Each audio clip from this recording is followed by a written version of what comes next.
ఇస్తామన్న నష్టపరిహారం. ఎందుకంటే మేము రాజ్యాంగబద్ధంగా ప్రజాస్వామ్యబద్ధంగా మేము కొట్లాడుతూ ఉంటే మాకు నష్టపరిహారం ఎక్కువ వేయాలని కొట్లాడుతుంటే మాకు ఇవ్వకుండా ఈరోజు ఏదైతే లగచెర్లలో వాళ్ళు కొడితే తంతే 20 లక్షలు ఇచ్చిర్రు.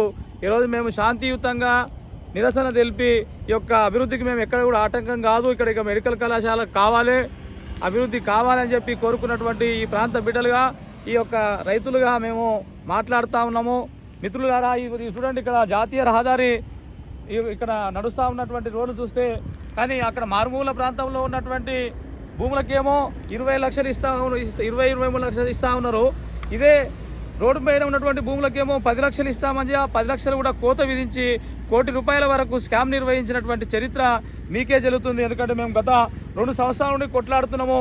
కాబట్టి మాకు ఇప్పటికి కూడా నష్టపరిహారం ఇవ్వాలని చెప్పి మేము డిమాండ్ చేస్తూ ఉన్నాము. ఎందుకంటే ఇక్కడ మాకు మెడికల్ కళాశాల, వెటర్నరీ కళాశాల కడతామన్నందుకు మేము అభివృద్ధికి సహకరించాం.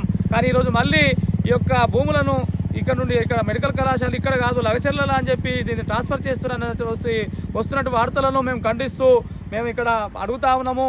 రాష్ట్ర ముఖ్యమంత్రి వర్యాలు ఇప్పుడైనా మీరు ఇప్పుడైనా కూడా స్పందించండి. ఇక్కడ జరుగుతున్నటువంటి అన్యాయం మీకు తెలుసుకోండి. మాకు జరుగుతున్నటువంటి అన్యాయాన్ని ఈరోజు రాష్ట్ర ప్రభుత్వం కానీ అందరూ కూడా ఆలోచన చేయాలి. ఎందుకంటే మొన్న రాష్ట్ర ప్రభుత్వం ఏదైతే క్యాబినెట్లో ఆమోదం తెలిపింది, హుజూర్ నగర్కు ఒక అగ్రికల్చర్ కాలేజు, కొడంగల్ అప్పాయమపల్లి అని చెప్పి మళ్ళీ ఒక విషయం వచ్చింది. అక్కడ హుజూర్ నగర్లో ఉన్నటువంటి భూములకు 22 లక్షలు ఇస్తారని చెప్పి కూడా స్టేట్మెంట్ వచ్చింది. వాళ్ళకేమో 22 లక్షలు ఇస్తారు. ఇక్కడ జాతీయ రహదారి పక్కన ఉన్నటువంటి